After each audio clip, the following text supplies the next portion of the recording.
The dojo pulsed with energy that evening. The scent of sweat mixed with faint traces of polish from the wooden floors, and the chatter of students created a background hum. Laughter rolled through the room like a wave, bouncing off the walls covered in framed calligraphy and faded photographs of masters long gone.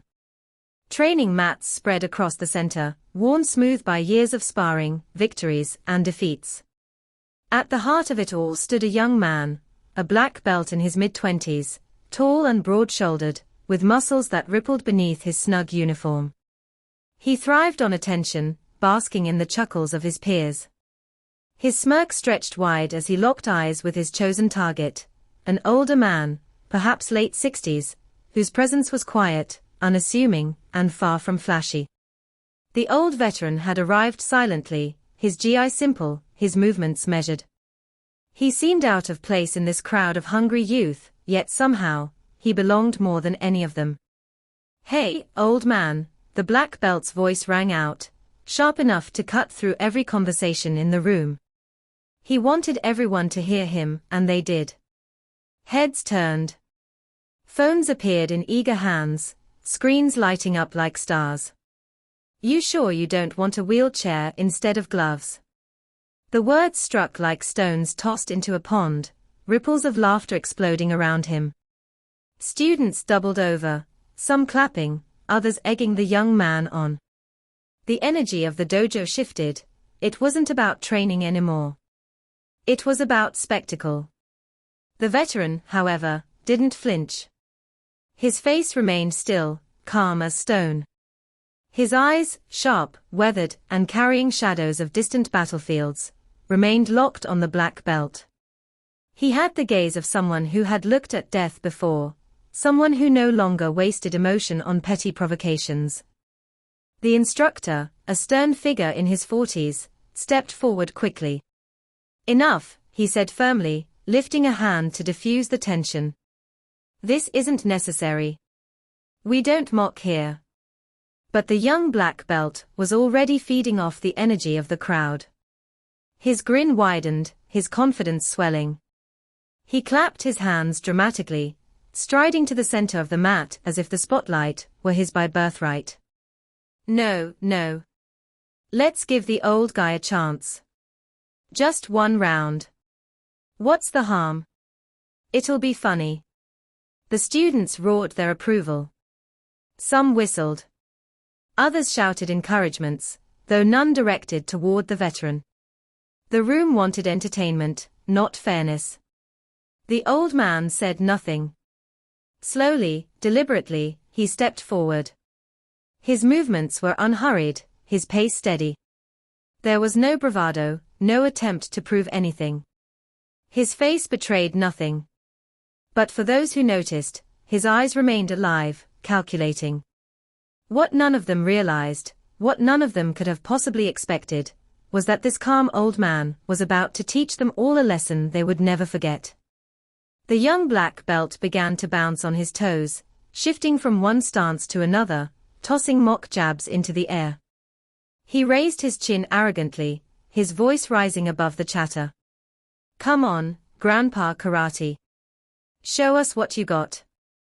Students began chanting, "Finish him quick. Finish him quick." The chant echoed against the walls, fueling the arrogance of the youth. The veteran lifted his hands, not into a flashy stance, but into something so basic, so stripped down, that it looked almost amateurish. His fists were up, but not tight.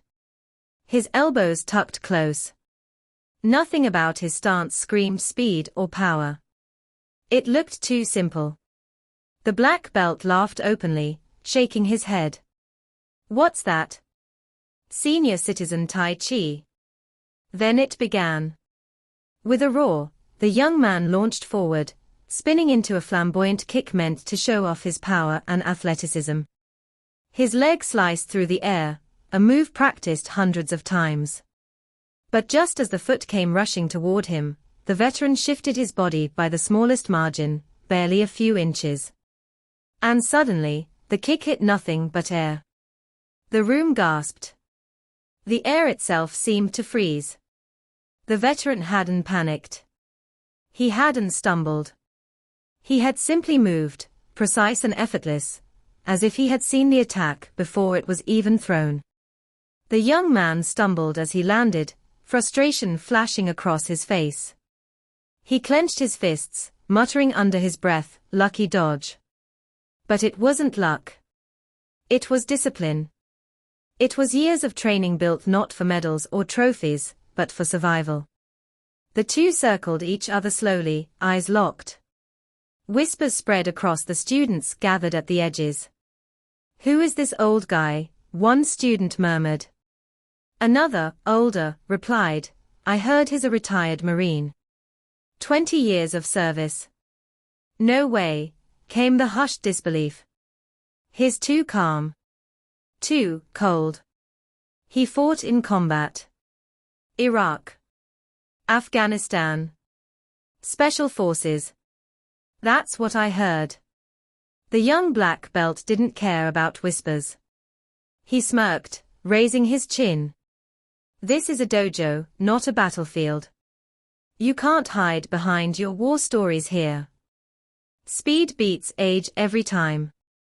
But the veteran wasn't thinking about speed. He wasn't thinking about pride. He wasn't even thinking about victory. His thoughts were rooted in something far deeper: survival. To him, fighting had never been about belts or glory. It had been about living to see another sunrise, about protecting those who couldn't protect themselves.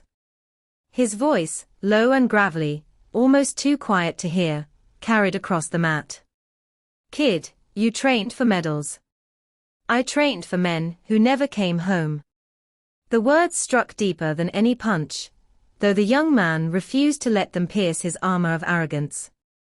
Rage burned hotter. He lunged forward, throwing a flurry of strikes, jab, cross, hook, each delivered with explosive energy. The veteran's response was minimal, almost lazy in its precision.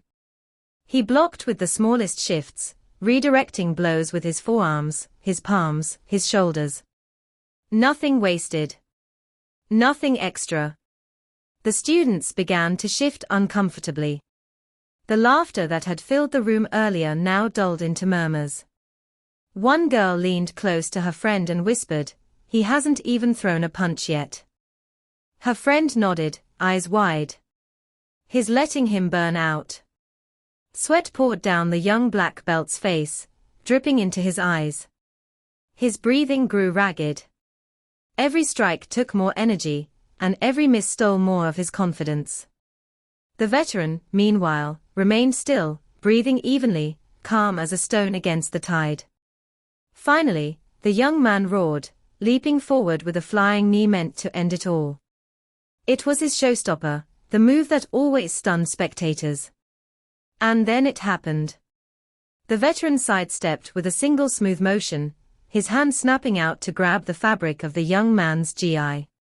With the fluidity of water, he redirected the force, twisted his hips, and boom. The black belt slammed against the mat with a thud that shook the room. Silence. Absolute silence. Glasses slipped from hands. Phones froze mid-recording. Nobody moved. Nobody breathed. The young black belt lay stunned, gasping for air, his chest heaving as the world spun around him. The veteran released him gently, stepping back. His voice came steady, calm, almost compassionate. "Enough?" But pride, that cruel master, wouldn't let the young man stay down. His face flushed red, his chest heaving with anger. "You just got lucky," he screamed, staggering to his feet. He charged again, wild punches flying with no form, no precision, only rage. This time, the veteran struck. Not with fury. Not with hate. But with clarity. With intent. One palm strike. Straight to the chest. Controlled. Exact. The air left the young man's lungs in an instant. His legs gave way, and he crashed to the mat, clutching at his chest, unable to rise. The dojo froze in stunned silence. Even the instructor's mouth hung open, words stolen by disbelief. The veteran bent down, offering a hand to the young man. His voice, deep and steady, carried not just to him, but to every single soul in the dojo. Belts don't make fighters. Experience does. Humility does. Respect does. Remember that. The young man's arrogance cracked, his pride shattered. His eyes burned with shame as he bowed slowly, finally understanding. Around them, the students began to clap, not for the fight, not for the throw, but for the lesson. The phones, still recording, had captured more than a sparring match. They had captured the moment respect was earned the hard way. The old veteran turned, walking away quietly, his shoulders strong, his silence heavier than any words. That night, the dojo would never forget. Never underestimate the quiet warriors. They carry battles you'll never see. The silence in the dojo lingered after the throw, thick and heavy like smoke that refused to clear. For a moment, nobody knew what to do. The thud of the black belt's body against the mat seemed to echo even after it had ended, and in that echo, the students felt something strange. Or mixed with fear, mixed with a reluctant respect they didn't want to admit just yet. The veteran stood tall, but not triumphant. He hadn't raised his arms in celebration. He hadn't grinned or mocked his opponent. He simply breathed, steady, slow, like a man who had done this before, too many times before. His stance wasn't victory. It was control. The instructor, who had initially stepped forward to stop the match, found himself rooted in place. His instincts told him he should intervene, but another part of him, the part that had dedicated his life to martial arts, couldn't look away. He was watching something rare, something raw. A living demonstration that fighting wasn't about showmanship or belts, it was about essence. The students shifted uneasily. A few lowered their phones, as if recording felt disrespectful now, like holding up a camera at a funeral. Others kept filming, but their expressions had changed. It was no longer entertainment. It was documentation of something historic within their dojo. One boy whispered to another, his voice trembling. "Did you see that? He didn't even try hard. It was like he was swatting a fly." Another, trying to laugh but failing, said, "Yeah, but it was just luck. Right? Just timing." But deep down, they all knew. It wasn't luck. It was mastery. The black belt staggered to his feet again, fueled not by strength, but by pride. His chest burned, his lungs screaming for air, but the laughter he had started earlier replayed in his mind like a curse. He had wanted glory, but now he was drowning in humiliation. "No," he growled to himself. "No, I won't lose to him." His eyes locked on the veteran, and for the first time, he saw not an old man, but an immovable wall. That realization terrified him, and terror often breeds anger. "Come on," he shouted, his voice cracking under the weight of his exhaustion. "Fight me for real." The veteran's eyes narrowed, calm but sharp. He tilted his head slightly, as though studying the young man. Then, in a voice barely above a whisper, but carrying through the silence, he replied, "I already am." The words cut deeper than any strike. They weren't arrogant, they weren't boastful. They were simply true. And in that truth, the young man felt the weight of everything he didn't understand. As the black belt circled again, fists raised, the veteran's mind wandered, just for a fraction of a second, back to places he had buried deep in memory. A desert. Heat pressing against his skin like a furnace. The sound of gunfire in the distance. The cries of men he would never see again. The weight of a rifle in his hands, heavier than any black belt could imagine. He had been young once, cocky like this boy. He had thought strength was about showing off, about being the fastest, the strongest, the loudest. But war had stripped that illusion away from him. War had taught him that the strongest men were often the quietest, the ones who carried burdens without complaint. He blinked, and the dojo returned. Mats beneath his feet. Students watching with wide eyes. A young man in front of him, desperate to prove himself. The veteran tightened his fists, not in anger, but in readiness. The black belt lunged forward again, but his strikes had grown sloppy. His jab lacked sharpness, his cross carried too much weight, his hook left his side wide open. He was fighting with fury, not with skill. The veteran deflected each blow with minimal effort, stepping aside, guiding punches away, his movements economical. His body was poetry, not wasted motion, not wasted energy. The crowd could see it now. They could see the difference. The black belt was powerful, but power without wisdom is dangerous only to the one who wields it. The veteran, in contrast, moved with the wisdom of someone who had no interest in proving anything. His body wasn't showing off. It was surviving. The young man roared again, swinging a wild punch. The veteran leaned just enough for it to miss, then tapped the young man's wrist, redirecting his momentum, so he stumbled forward, almost tripping over his own feet. Gasps filled the room again. One girl muttered under her breath, "He's making him fight himself." Her friend whispered, "He's already won." But the black belt couldn't see it. His pride built walls too high for reality to climb. He shook his head, gritting his teeth. No, no. He raised his fists higher, forcing his tired muscles to obey. "I won't lose." The veteran's voice came again, soft but heavy. "Then you'll break." In that moment, the fight had become more than physical. It was spiritual. It was a battle of philosophies. Pride versus humility, arrogance versus discipline, ego versus survival. The black belt fought as if the dojo were a stage, as if the audience's approval were the prize. The veteran fought as if the dojo didn't exist at all, as if every motion could mean life or death. And that was the difference. Sweat dripped onto the mat. The young man's breathing grew ragged, his chest heaving, his strikes slower and slower. The veteran remained steady, his chest rising and falling like the tide, never rushed, never panicked. Finally, the black belt, in one last desperate attempt to reclaim his pride, charged with a reckless combination, punch, punch, kick, spin. The veteran waited. Watched. Calculated.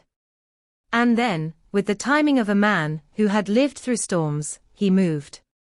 A shift of the feet. A twist of the hips. A grip on the GI. And with a fluidity that seemed almost effortless, the young man once again found himself flying, not forward, not upward, but downward. The mat welcomed him with a brutal embrace. The dojo gasped once more. This time, the young man didn't scramble to his feet. He stayed down, groaning, clutching at the ground as though it could steady him. The veteran looked down at him, eyes neither cruel nor mocking. Instead, there was a strange softness there. The softness of a man who had fought too many battles, who had seen too many young men fall for pride. He extended his hand once again. The dojo seemed frozen in time. The black belt lay sprawled on the mat, his chest rising and falling in sharp, uneven bursts. His hair clung to his forehead with sweat, his knuckles raw from striking air, his pride bruised deeper than his body. The silence of the students pressed down heavier than any punch. And yet, despite his exhaustion, he tried to push himself up again. His palms trembled against the mat. His elbows quivered like weak scaffolding about to collapse. But still, he pushed, as if standing was proof that he hadn't been beaten. The veteran stood only a few steps away, calm as ever. His breathing was steady, his posture relaxed. He didn't move forward to attack, didn't chase the young man down. He simply watched. His presence was a quiet mountain, immovable and unshaken. The black belt finally rose to one knee, his teeth clenched in a defiant snarl. "I'm not done," he barked, his voice cracking. You don't get to embarrass me like this." The veteran's eyes narrowed, not in anger but in patience. He had seen this before. Not here in a dojo, but in younger soldiers long ago, boys who couldn't let go of pride even when reality had already taught them the lesson. Boys who thought courage meant refusing to yield, even when yielding would save their lives. He thought of Afghanistan. The memory came unbidden, raw, as if the past had slipped its leash. Dust and sand filled the air, clinging to his sweat-soaked skin. The night sky glowed faintly with fire. Gunfire rattled in the distance. He remembered crouching behind a crumbling wall, the sound of his brother-in-arms gasping beside him. A kid. Barely 20. Shot through the chest. Still trying to hold his rifle. Still insisting, "I can fight. I can fight." But he couldn't. The veteran had pulled the rifle from his hands, pressed him flat to the ground, and whispered, "Rest. Surviving is enough." The boy hadn't listened. Pride rarely listens. By dawn, the boy was gone. The veteran blinked, the memory fading as quickly as it came. But the feeling lingered, the ache of watching young men destroy themselves trying to prove something meaningless. And here he was again, watching another young man walk the same road. Around the dojo, the students were shifting in their seats, their earlier excitement drained away. A hush fell over them, not out of boredom, but reverence. They had come expecting entertainment. They were witnessing something sacred. One of the younger boys whispered, "Why doesn't he just finish him? He could have already." The girl beside him shook her head. "He's teaching him. Can't you see? He's not trying to win. He's trying to show him." The instructor, arms folded across his chest, said nothing. But inside, he felt both shame and admiration. Shame that he had let the mockery escalate this far, admiration that the old man had handled it without a word of malice. The black belt finally staggered to his feet. His stance was broken, his shoulders slouched. Yet the fire in his eyes still burned, though dimmer than before. He raised his fists again, though they trembled. "You just got lucky twice," he spat, though his voice lacked conviction. "You're not stronger than me. You're just old." The veteran's lips curved into the faintest hint of a smile, though it wasn't one of amusement. It was one of pity. "Kid," he said softly, "you don't understand. Strength isn't about who's younger or faster. It's about who can end it when it matters." The words confused the black belt, but before he could respond, his own pride drove him forward once more. He charged, fists swinging wildly, each strike heavier and more desperate than the last. The veteran didn't flinch. He didn't retreat.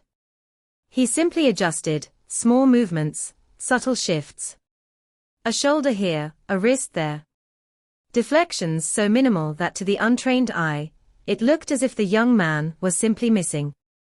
And then it came. The moment the veteran had been waiting for. The black belt overextended with a clumsy hook, leaving his chest wide open. The veteran's body moved with the grace of inevitability. His palm opened, his arm extended, and with perfect control, he struck. The sound wasn't loud. It wasn't dramatic. It was a dull, heavy thud, the sound of air being stolen from lungs. The black belt staggered back as if hit by a truck, his eyes wide, his mouth open, but no air entered. His knees buckled, and he collapsed onto the mat, clutching his chest, wheezing, unable to rise. The dojo erupted, not in cheers, but in silence so thick it felt like the entire world had paused. Phones froze mid-recording. Jaws dropped. Even the instructor's eyes widened, his hands lowering slowly to his sides.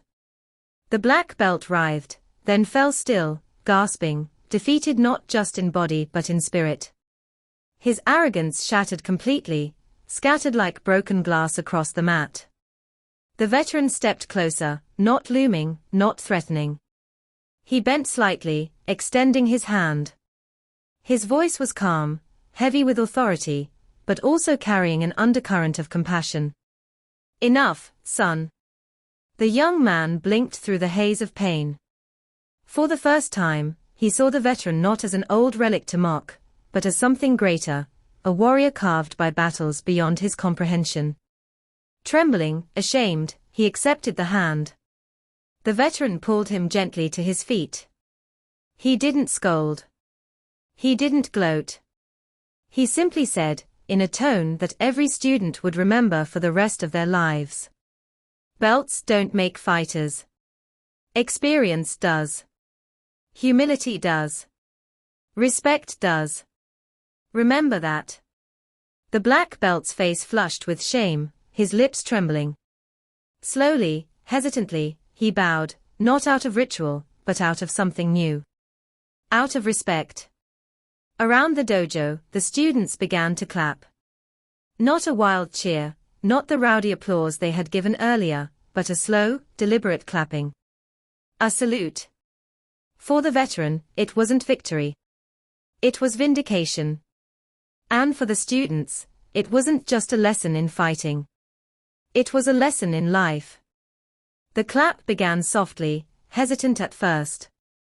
One pair of hands striking together. Then another. And another. Soon the dojo filled with the steady rhythm of respect, every student rising to their feet. The sound was different than the raucous cheering from earlier. It wasn't entertainment anymore, it was reverence. The veteran nodded once, almost imperceptibly, as though acknowledging their gesture without basking in it. He hadn't come here for applause. In truth, he hadn't even come here to fight. But life, as it often did, had placed him in the position of teacher, whether he sought it or not. The black belt stood shakily at his side, still bent slightly, still catching his breath. His face was crimson, not just from exertion, but from shame. The arrogance that had once radiated from him like fire had burned itself out, leaving behind only humility. His lips parted, searching for words, but only one surfaced.